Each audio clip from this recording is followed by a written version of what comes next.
සුබ දවසක් වේවා හැමෝටම. එදිනෙදා ආහාරයට එළවලු සහ පළතුරු එකතු කර ගැනීම තුළින් අපට ඇතිවිය හැකි ලෙඩ රෝග රාශියකින් අත් මිදීමේ හැකියාවක් පවතින බව අපි හැමෝම දන්න කාරණාවක්.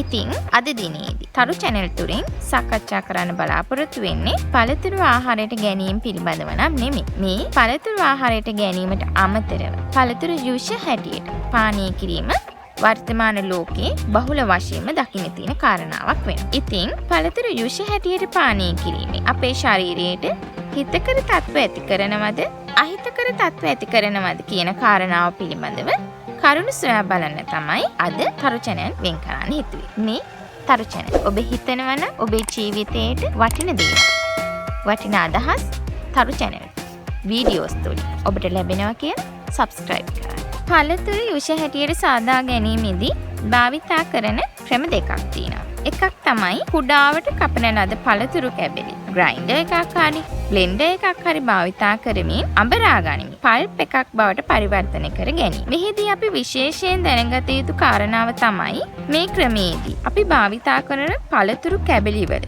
අන්තර්ගත වෙන සියලුම සංඝටක මේ ජූස් එකේ අන්තර්ගත වෙලා තියෙනවා. අනිත් ක්‍රමය තමයි පළතුරු කැබලි වල අන්තර්ගත වන යුෂය පමණ පිටතට එන පරිදි මිරිකීමක් සිදු කරනු ලබනවා. ඒ යටතේදී ඒ අන්තර්ගත වෙන යුෂය පමණ පිටතට ලබා ගැනීමක් සිදු කරනු ලබනවා. මේ ක්‍රමයේදී අපි ලබා ගන්නා පළතුරු වල අන්තර්ගත වෙන සියලුම සංඝටක එම ජූස් එකට ඇතුළත් වීමක් සිදු වෙන්නේ නැහැ. ඇයි අපි මේ ජූස් එක භාවිතා කරන්නේ? විවිධාකාර පුද්ගලයන් විවිධාකාර හේතු නිසා මේ ජූස් වර්ග භාවිතා කිරීමට වර්තමාන ලෝකේ පුරුදු වෙලා ඉන්නවා. අපේ දේහයේ ඔබ දන්නා ජෛව රසායනික ප්‍රතික්‍රියා මාලාවක් සිද්ධ වෙනවා. මේ ජෛව රසායනික ප්‍රතික්‍රියාවල අතුරුඵල හැටියට පරිවෘත්තීය අපද්‍රව්‍ය නිෂ්පාදනය වීමක් සිද්ධ වෙනවා. මේ පරිවෘත්තීය අපද්‍රව්‍ය දේහය තුළ එක්රැස් වීම හේතුවෙන් අපේ දේහයට හානිකර තත්ත්ව ඇතිවීමේ අවදානමක් තියෙනවා.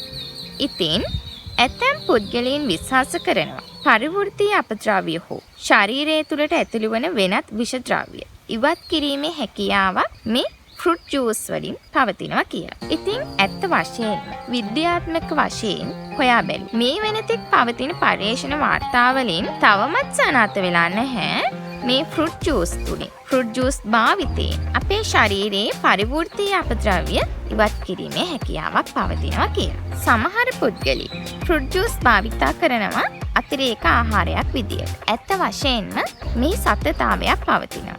යම්කිසි පුද්ගලයෙක් එදිනෙදා ලබා ගන්නා ආහාර වේල තුලින් තමන්ට අවශ්‍ය විටමින් වර්ග, khනිජ වර්ග නිසි පරිදි ලැබෙන්නේ නැත්නම් අතිරේක ආහාරයක් විදියට මේ ෆෘට් ජූස් එකක් භාවිතා කිරීම වඩාත් යෝග්‍ය වෙනවා කියලා පෝෂණවේදී වෛද්‍යවරු සඳහන් කරලා තියෙනවා. දැන් අපි බලමු ෆෘට් ජූස් එකක් භාවිතා කිරීම නිසා ලෙඩ රෝග වලින් ආරක්ෂා වීමේ හැකියාවක් පවතිනවාද කියලා. අපි දන්නවා හැම පුද්ගලයෙක්ගේ ශරීර සෞඛ්‍ය මට්ටම එකම ආකාරයෙන් පවතින්නේ නැහැ. එකිනෙක පුද්ගලයන්ගේ ශරීර සෞඛ්‍ය මට්ටම් විවිධාකාර වෙනවා. ඒ වගේම එකිනෙක පුද්ගලයන්ට විවිධාකාර වූ ලෙඩ රෝග තමයි පවතින්නේ.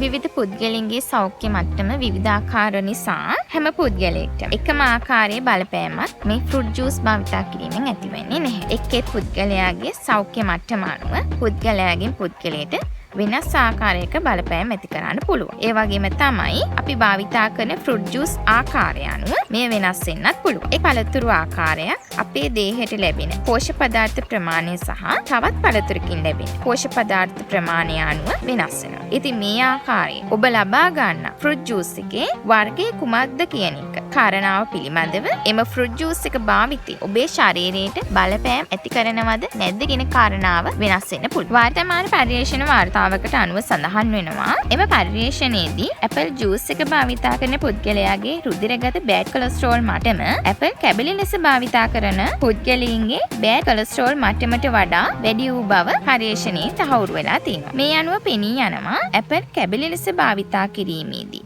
ඇපල් වල අන්තර්ගත වන ෆයිබර්ස්, විටමින් සියල්ල අපේ ශරීරයට ඇතුළත් වීමක් සිදු වෙනවා කියලා. නමුත් අපි ඇපල් ජූස් එකක් විදිහට භාවිතා කිරීමේදී ජල අද්‍රව්‍ය ෆයිබර්ස් අපේ ශරීරයට ලැබීම අවම වීමේ හැකියාවක් පවතිනවා. ඉතින් අපිට මේ අනුව පෙනී යන කාරණාව තමයි කැබලි ලෙස භාවිතා කිරීමේදී අපේ ශරීරයට ෆයිබර්ස් වැඩිපුර ලැබීම නිසා කොලෙස්ටරෝල් වැඩිවීම අවම කිරීමේ හැකියාවක් ලැබෙන්නට ඇති කියලා. මේ අනුව අපිට සිතන්න පුළුවන් පළතුරු ජූස් එකක් විදියට භාවිතා කරනවට වඩා පළතුරු කැබලි ලෙස භාවිතයට ගැනීම වඩාත් සුදුසුයි කියලා. ඒ වගේම ෆෘට් ජූස් එකක් භාවිතා කිරීමේදී මතුවන තවත් එක් ගැටලුවක් තමයි ෆෘට් ජූස් එකක අන්තර්ගත වන සීනි ප්‍රමාණය. ෆ්‍රක්ටෝස් හැටියට තමයි පළතුරුවල සීනි අන්තර්ගත වෙලා තියෙන්නේ. සීනි මට්ටම ඉහළ යාමේ හැකියාව මේ ෆෘට් ජූස් භාවිතා කිරීමෙන් ලැබෙන්න පුළුවන්. වර්තමාන සමාජයේ අපි කවුරුත් කැමතිනේ ලස්සනට ඉන්න. අපේ සෞඛ්‍ය වගේම අපේ ශරීරයේ හැඩය පවත්වා ගන්න ගොඩක් දෙනා උනන්දු වෙනවා. ඒ නිසා සමහරු ප්‍රධාන ආහාර වේල හැටියට ෆෘට් ජූස් එකක් භාවිතා කරනවා. අපි ප්‍රධාන ආහාර වේලක් කියලා කියන්නේ අපිට අවශ්‍ය වෙන ප්‍රධාන පෝෂක ද්‍රව්‍ය ලබා ගන්න පුළුවන් ආහාර වේලක්. කාබෝහයිඩ්‍රේට්, ප්‍රෝටීන්, විටමින්, මිනරල්ස් වැනි දේවල් ලබා ගන්න මේ ප්‍රධාන ආහාර වේලක. අපි මේ ලබා ගන්නා ෆෘට් ජූස් එකකින් අපට අවශ්‍ය කරන කාබෝහයිඩ්‍රේට්, ප්‍රෝටීන්, විටමින්ස්, khනිජ, මිනරල්ස් මේ සියල්ල ලබා ගැනීමේ හැකියාවක් පවතින්නේ නැහැ. ඔබගේ ප්‍රධාන ආහාර වේල වෙනුවට ෆෘට් ජූස් එකක් භාවිතා කරනවා නම් එය සුදුසු වෙන්නේ නැති බව තමයි වෛද්‍යවරුන්ගේ නම් මතය වෙලා තියෙන්නේ. මොකද අවශ්‍ය කරන සියලු සංඝටක ෆෘට් ජූස් එකක අන්තර්ගත වෙන්නේ නැති නිසා. ඔබ ශරීර බර අඩු කර ගැනීමේදී ෆෘට් ජූස් එකක් භාවිතා කරනවා නම් ආහාර අතිරේකයක් කෙටි ආහාරයක් හැටියට තමයි ෆෘට් ජූස් එකක් භාවිතා කිරීමේ හැකියාව පවතින්නේ. පළතුරු ජූස් ලබා ගැනීමට ඔබ ආස කරනවා නම් ඔබට පුළුවන් සතියකට 2-3 වතාවක් ෆෘට් ජූස් එකක් භාවිතා කරන්න.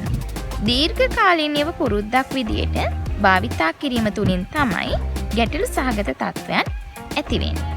අද අපි කතා කරා පළතුරු ජූස් සාදා ගැනීමේ ක්‍රම මොනවද? එම ක්‍රම මගින් කොයි විදියටද ෆෘට් ජූස් එකට තියෙන පෝෂණ ගුණ ඇතුළත් වෙන්නේ කියලා. ඒ වගේම ඇයි විවිධාකාර පුද්ගලයන් ෆෘට් ජූස් භාවිතා කරන්නේ කියලා. ඒ වගේම අපගේ ශරීර සෞඛ්‍යයට ෆෘට් ජූස් එකක් බලපාන්නේ කොහොමද කියලා. ඉතින් මේ කරුණු අනුව ඔබට තේරුම් යන්න ඇති අපගේ සෞඛ්‍ය තත්ත්වය අනුව තමයි අපි ෆෘට් ජූස් එකක් භාවිතා කරන්න ඕනේ.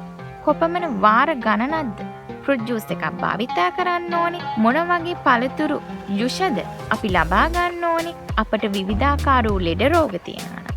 අපි කොහොමද බෙදා වෙන් කරගෙන ෆෘට් ජූස් එකක් භාවිතා කරන්න ඕනේ කියන කාරණාව සම්බන්ධව යම්කිසි සුළු හෝ අවබෝධයක් ලැබෙන්න ඇති කියන මම විශ්වාස කරනවා. ඉතින් එම නිසා ෆෘට් ජූස් එකක් ලබා ගැනීමේදී තෝරා බේරා ගැනීම පවතින්නේ ඔබේ අතේ. එහෙනම් නැවත මේ වගේම වචන කියන දේවල් අරගෙන ඔබව හමු වෙනතුරු සුබ දවසක්. මේ තර්ජනය